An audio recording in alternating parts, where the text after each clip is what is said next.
So hello everyone, मेरा नाम प्रतीक है और मैं आपको मैथ्स पढ़ाना चाहता हूँ और ये मेरी उसके लिए पहला स्टेप, पहली कोशिश है और मैं आपको अपने बारे में थोड़ा बहुत और कुछ बताना चाहता हूँ। मेरा नाम प्रतीक पोखरी है और मैंने बीटेक करी हुई है मैकेनिकल इंजीनियरिंग में एनआईटी भोपाल से। और मैं आपके सामने अभी टॉपिक लेके आने वाला हूँ most important for class 9 and it is also important for building our basic concept regarding this. So polynomials एक बहुत ही इम्पोर्टेंट और इजी टॉपिक है जिससे हम शुरुआत कर सकते हैं अपना 9th क्लास को करने के लिए। लेकिन और इसके बाद polynomials for class 9। So basically what is polynomials? Polynomials means, as the word defined, poly means many and nomials means terms, and many terms, like as the name defines, polynomials means many terms. Single term का भी polynomial होता है, single term वाले भी, जैसे कि 7x 6x 5x, ये भी पॉलिनोमियल है। और जी टर्म्स क्या होती हैं? टर्म्स इसके साथ साथ होते हैं वेरिएबल्स एंड कांस्टेंट।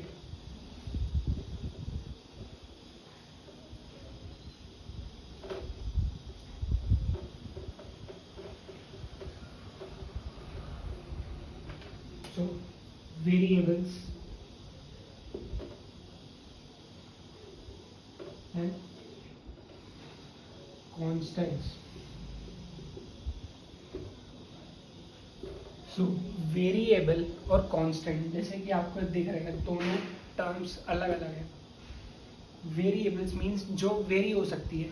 अब जैसे कि वेरिएशन इन टेम्परेचर, जैसे कि ऊपर नीचे हो सकता है ना, कि कहीं यहाँ पे कहीं और हो और दूसरी जगह कहीं होगा। अब जैसे मैं कि एमपी में हूँ तो यहाँ पे कहीं और होगा, और अगर जैसे कि मैं कहीं बाहर हूँ तो बाहर भी कहीं और होगा, या कहीं स्पेस में भी कोई और होगा। और कांस्टेंट, ये एक कांस्टेंट है, मतलब ये इसकी वैल्यू डिफर नहीं करेगी।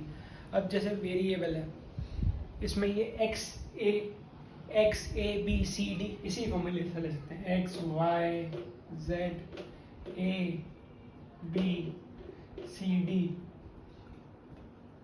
ये कोई भी वैल्यू अटेन कर सकते हैं। जैसे कि एक्स की वैल्यू भी हो सकती है 1 2 3 4 अप टू इन्फिनिटी। वैसे ही इन सब की वैल्यू भी हो सकती है अप टू इन्फिनिटी। और कांस्टेंट जो होते हैं, जैसे कि 1 2 3 4 5 6, ये यहाँ पे भी कांस्टेंट 1 ही है और स्पेस में भी कांस्टेंट 1 ही होगा, लेकिन कहीं भी डिफर नहीं करेगा। ठीक है, ये होती है वेरिएबल और कांस्टेंट की बात। और इसके बाद मैं आपको और चीज़ पढ़ाना चाहता हूँ, आप मेरे साथ बस बने रहिए, कम से कम 20-25 मिनट आप मेरी पहली वीडियो देखिए, वैसे ही मैं आपके कॉन्सेप्ट क्लियर करवाते जाऊँगा। और हम इसके बाद एनसीईआरटी की भी एक्सरसाइजेस करेंगे, फिर उसके बाद आर.डी. शर्मा, आर.एस. अग्रवाल, जो भी अपन बढ़ते जाएंगे। आप पहले बेसिक से स्टार्ट कीजिए।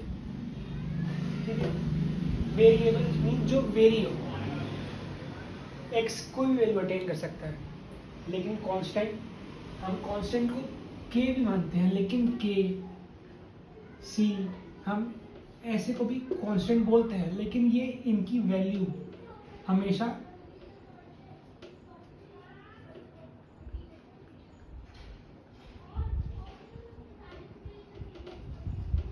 एक ही रहेगी। इसमें कोई चेंजेस नहीं आएंगे, इसमें कोई चेंजेस नहीं आएंगे। और ये अपनी इंग्लिश की क्लास नहीं है, अपन को समझना है, अपन को कॉन्सेप्ट समझना है, अपन को पेपर में अच्छे मार्क्स लेकर आने हैं, ना कि इंग्लिश समझनी है। तो आप इसको ध्यान दीजिए। और इसके बाद मैं आपको एक और कॉन्सेप्ट पढ़ाना चाहता हूँ।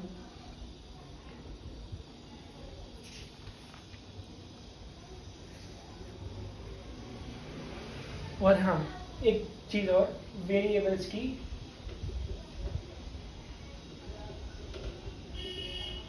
इनफाइनाइट पॉसिबिलिटीज होती हैं। वेरिएबल्स की इनफाइनाइट पॉसिबिलिटीज हो सकती है, लेकिन कांस्टेंट की सिर्फ ओनली वन पॉसिबिलिटी।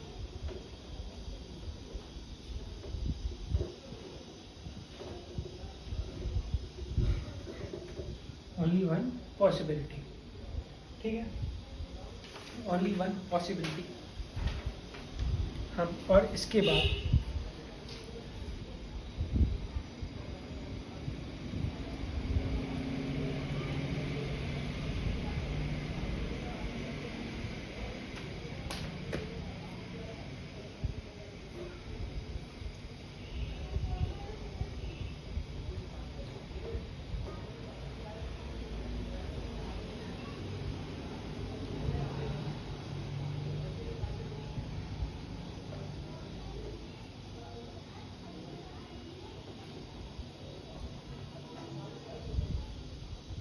अब जैसे कि मैं यहाँ एक पॉलिनोमियल लिखना चाह रहा हूँ, ठीक है।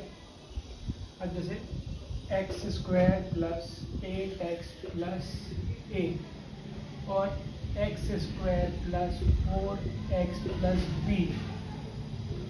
तो यहाँ पे ए और बी क्या वैल्यू अटेन करेंगे?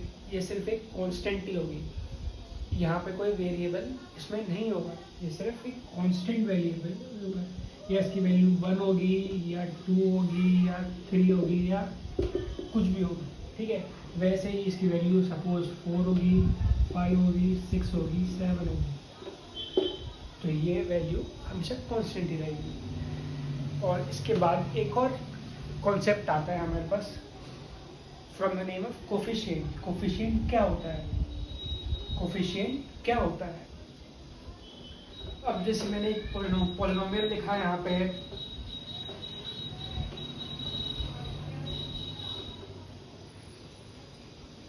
अब जैसे मैंने यहाँ पे एक पॉलिनोमियल लिखा 4x square plus 6x plus 24। तो यहाँ पे coefficient,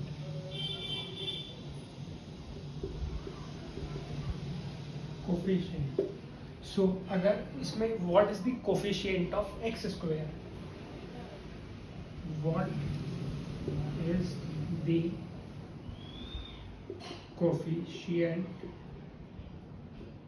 of x square? So यहाँ पे क्या है? एक्स स्क्वायर है, coefficient 4। our answer is 4, our answer is 4। यहाँ पे एक्स स्क्वायर कोफिशिएंट 4 है। वैसे ही what is the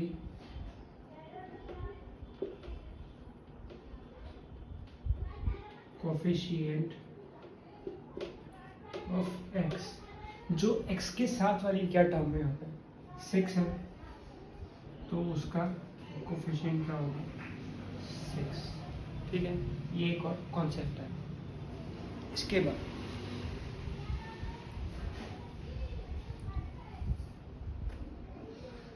और एक और चीज यहाँ पे, अब जैसे ये पॉलिनोमियल है, इसमें 7 प्लस x, तो इसमें नंबर ऑफ टर्म्स कितनी होंगी? इसमें नंबर ऑफ टर्म्स हैं 2। First term, second term.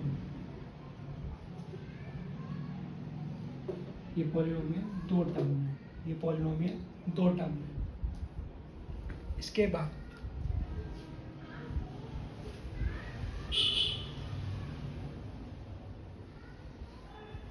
एक बहुत ज़्यादा इम्पॉर्टेंट कॉन्सेप्ट मैं आपको बताने वाला हूँ।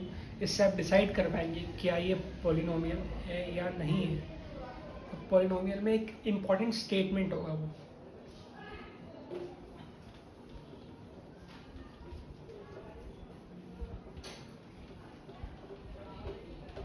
एक इम्पॉर्टेंट स्टेटमेंट।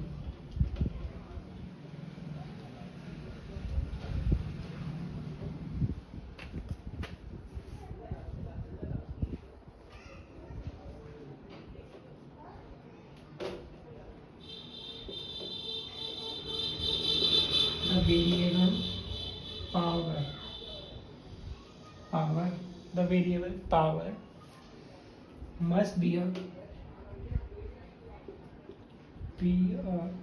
whole number. अब जैसे आप जानते ही हैं, चैप्टर 1 में भी आपको पता होगा कि नेचुरल नंबर और होल नंबर क्या होते हैं। ठीक है, whole number means whole number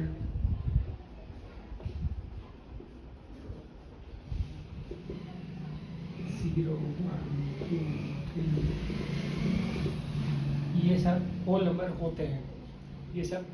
और मान लीजिए कि -1, -2, 1/2, 1/4 इज दिस होल नंबर। ये होल नंबर नहीं है, this is whole number, this is not whole number, this is not whole number. ठीक है, और हम आपको कुछ और एग्जांपल्स बताएंगे जिससे आपको पता लग जाएगा कि ये पॉलिनोमियल है कि नहीं है।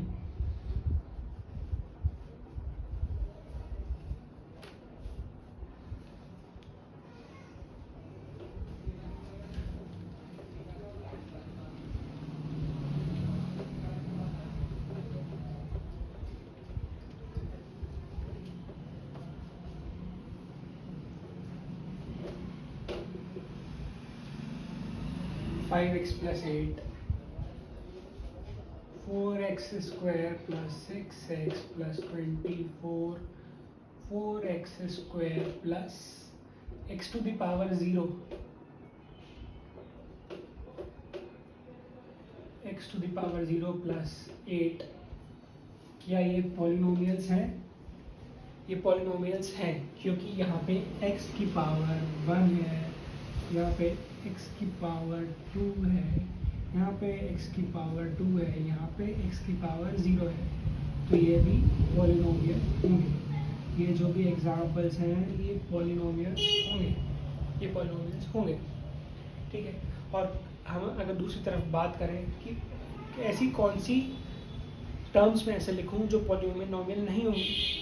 अब जैसे कि 7x² plus √x plus 2, क्या ये पॉलिनोमियल है? पॉलिनोमियल है? ये पॉलिनोमियल नहीं है, ये पॉलिनोमियल नहीं है। बताओ क्यों? क्योंकि चलो ठीक है, यहाँ पे x की पावर तो 2 है, x स्क्वायर की, यहाँ पे x स्क्वायर की पावर 2 है, लेकिन क्या यहाँ पे √x को हम कैसे लिखते हैं? x to the power 1/2, इसमें पावर 1/2 आ रही है, तो ये पॉलिनोमियल नहीं है।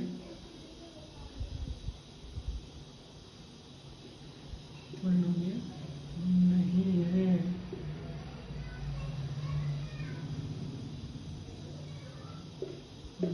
नहीं है, पॉलिनोमियल नहीं है।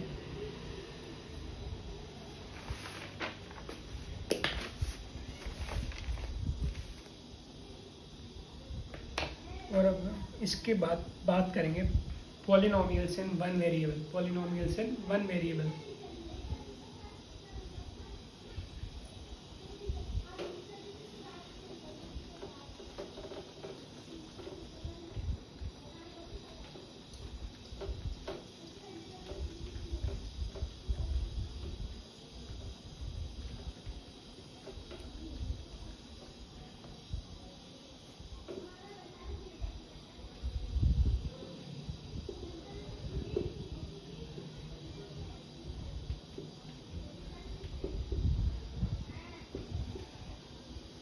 Polynomials in one variable, polynomials in one variable। अब जिसमें एक एग्जांपल लेता हूँ आपके सामने, ठीक है। 8x to the power 4 plus 6x to the power 3 plus 9x square 6x plus 8, ये एग्जांपल है polynomials in one variable, polynomials in one variable, polynomials in one variable। और जहाँ की polynomials in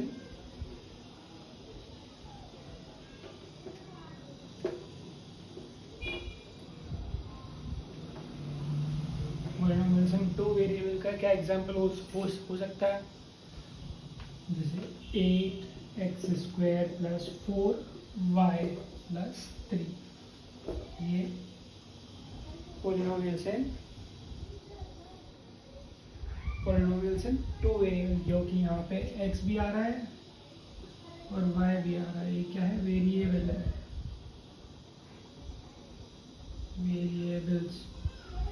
वेरिएबल्स। यहाँ पे 3 क्या है? कांस्टेंट है, यहाँ पे 3 क्या है? कांस्टेंट।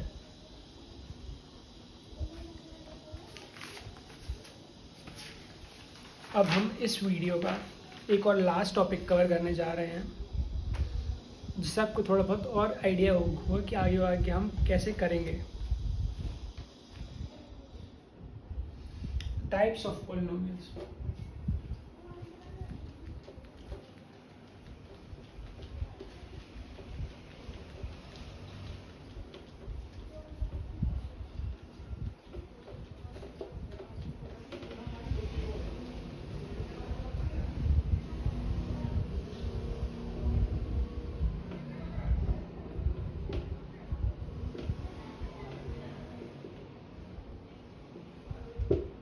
टाइप्स ऑफ पॉलिनोमियल्स, इसमें क्या आएंगे? फर्स्ट आएगा मोनोमियल, सेकंड आएगा बाइनोमियल, थर्ड आएगा ट्राइनोमियल।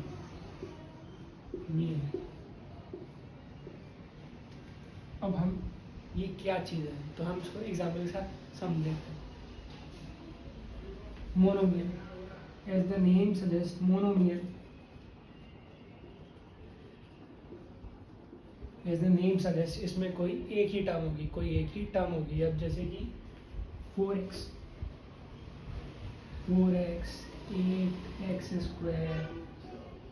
100x⁻100, क्या होगा? ये मोनोमियल, क्या होगा? मोनोमियल होगा। और इसके बाद बाइनोमियल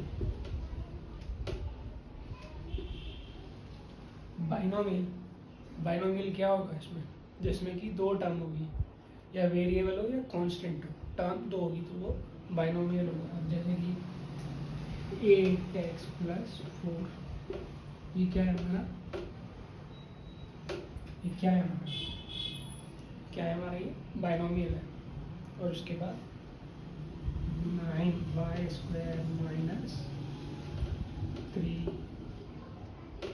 3x समझ लीजिए, ठीक है? क्या होगा हमारा? बाइनोमियल होगा।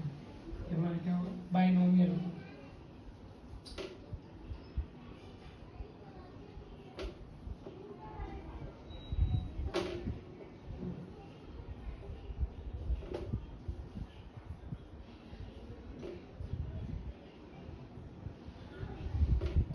Trinomial, as the name suggests, trinomial means 3। इसमें हम क्या समझ सकते हैं? y⁻11 - 11y²